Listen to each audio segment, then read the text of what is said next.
Hey guys, welcome back to Doing Man Stuff. I'm Jason. I got my sidekicks with me today. This is Jack. One of my other boys is behind the camera, James. You won't see him probably today. We're gonna make some fire starters today. This is an addition to our fire starter kits that you would put in your bug out bags, that you would put in your survival bags, even the things that you would use at your house.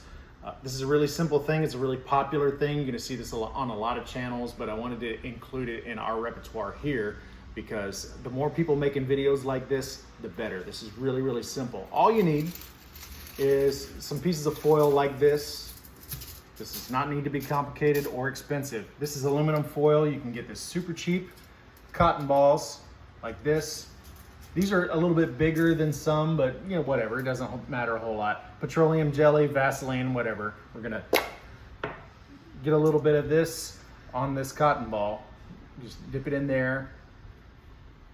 And then we're gonna work it into that cotton ball really well. You gotta get quite a bit. Yeah, Jack's gonna do one too. Yep. It's okay to get a little messy. Get it good and smear it all over there. Just work it into that cotton ball. And all of a sudden it gets a little bit smaller. And you're gonna take that, put it in the center, and fold it over like so. How does it work? I know. Just keep working it in there. Fold it over like so. Basically just make a square out of it like that.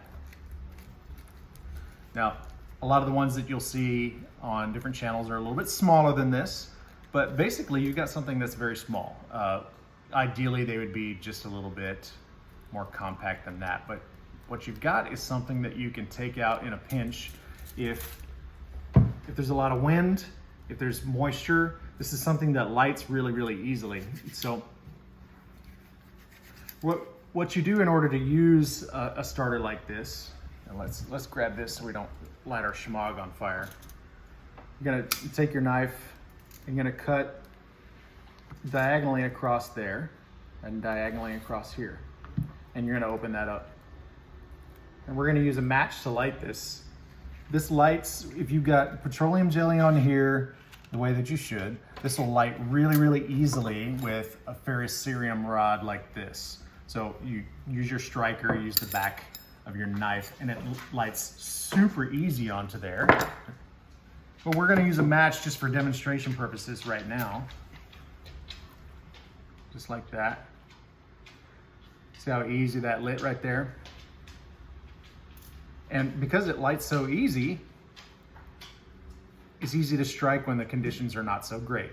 And then once you get all your tinder lit for making your fire, then you could just stamp it out. And you can cover it back up. Take these ends, cover it back up.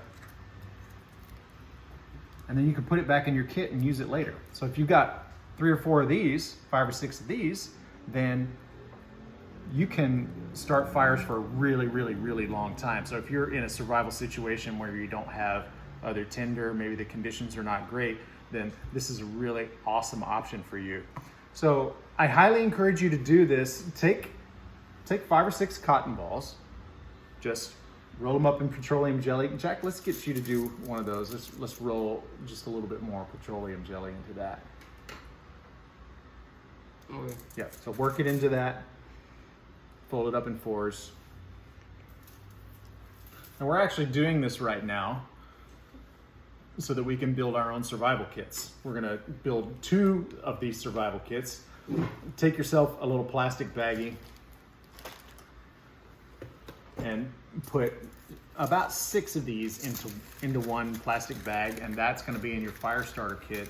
If you have a bug out bag, if you have a survival bag, if you have just a kit that you keep in your house for starting fires, then that's what you're gonna do. Keep about 6 of them in each one, and build several of them so that each member of your family has one. Who knows what's gonna happen, and it's nice to have the redundancy. So when you have, as a side note, when you have a fire starter kit, you have these pre-made fire nuggets like this. Here's a really good thing to have, these fire starter cubes. You see these? Matches. You've got I wouldn't keep your matches like this in your fire starter kit. Keep them in something like this that will keep them waterproof. Great. Keep them in something like that. It's nice and compact, and this will also float, so if it falls in the water or something like that, you can retrieve it really easy.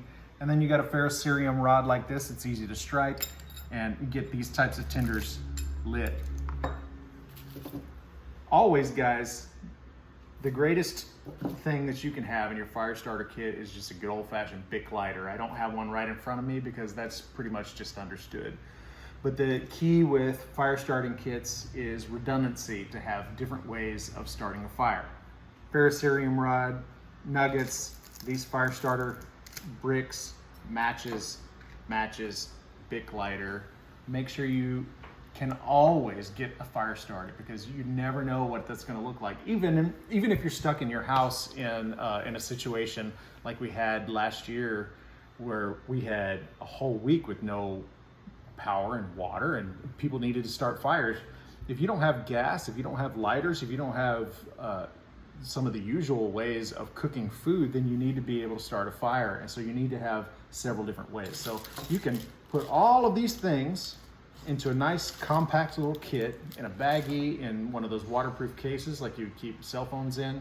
Just all of that will fit into a tight spot, and that's going to really save you a lot of trouble. So I hope that this answers some questions for you. I hope it gives you some ideas, set you up some fire starter nuggets with cotton balls, petroleum jelly, and some aluminum foil. It's super easy. You guys have a great day. Keep doing man stuff. I hail you happy in the Lord.